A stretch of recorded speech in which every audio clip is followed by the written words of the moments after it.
This is your teacher Miss Anisa. Today we are going to learn about the chapter number 2, air. I start with the long question and answer. Long question number 1 is describe the layers in atmosphere. The atmosphere is made up of several layers.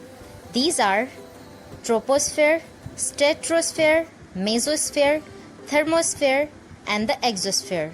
The layers of gas are thicker, closest to the ground, but as you move higher, the layers become thinner.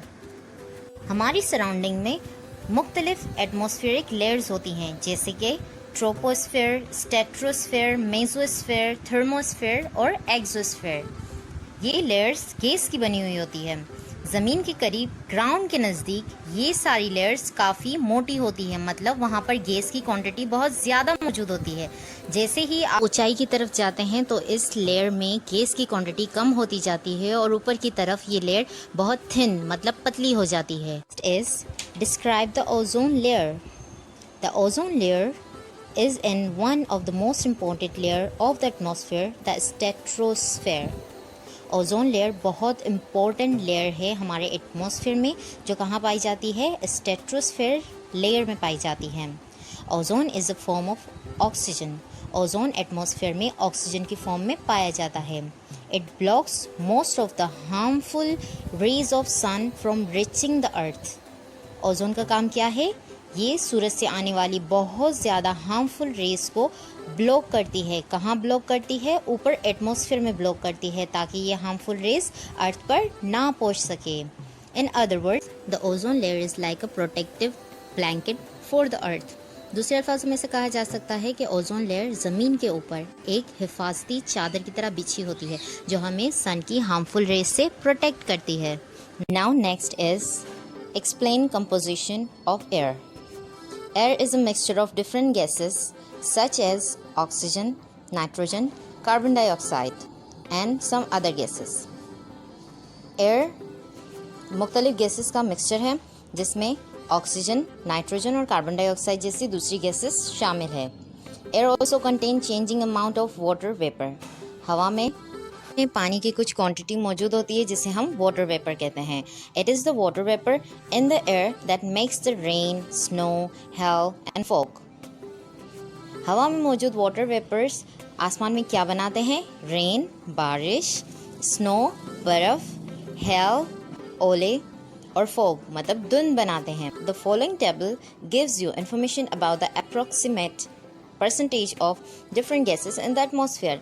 यहाँ पर आपको एक table दिखाई दे रहा है, जिसमें atmosphere में मौजूद गैसेस की परसेंटेज को बताया गया है.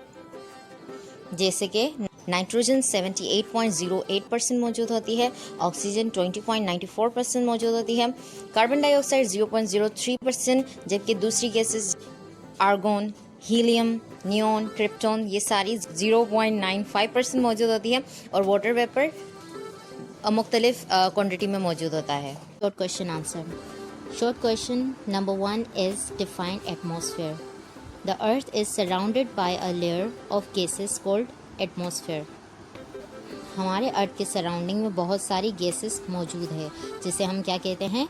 Atmosphere. What is important of oxygen? Oxygen is the most important gas. All living things require oxygen to live. This is also important because it makes it possible for fire to burn.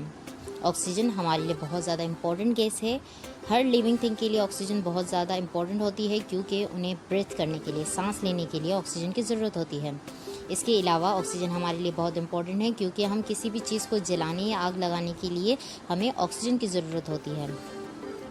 Now next is right 2 uses of air. Number 1 is moving air is called wind. चलती हुई हवा को हम क्या कहते हैं? Wind कहते हैं.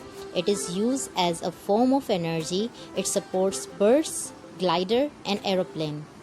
जिसकी मदद से बर्ड्स, ग्लाइडर और एरोप्लेन कहाँ उड़ सकते हैं? हवा में उड़ सकते हैं. Sailing boat use the power of moving air to move across water. Sailing boat जब समंदर पर चल रही होती है तो वो एयर के प्रेशर की वजह से पानी में आगे की तरफ जा सकती है. Now next I like to explain you CRQs. How can you prove that air occupies space? Take 2 balloon. one inflated and the other deflated. The inflated balloons need more space because it has air inside. आप कैसे साबित कर सकते हैं कि air space को occupy करती है, मतलब जगह घेरती है? आप दो बलून लें, एक बलून में हवा नहीं भरनी और दूसरे बलून में हवा भरेंगे। अब आप देखेंगे कि जिस बलून के अंदर हवा भरी हुई है वो बलून ज़्यादा जगह घेर रहा है। इस mean that air occupies space. Now number 2 is where does air come from? हवा आती कहाँ से है? The air is surrounded by a layer of gases. This mixture of gases is called air. हमारे अर्थ के सराउंडिंग में gases की बहुत सारी लेयर्स मौजूद होती है, वो गैसेस एक्चुअली एयर कहलाती हैं। आई होप कि आप लोगों को ये टॉपिक समझ में आ गया होगा। नेक्स्ट टाइम दोबारा मिलते हैं इंशाल्लाह। अल्लाह हाफिज़।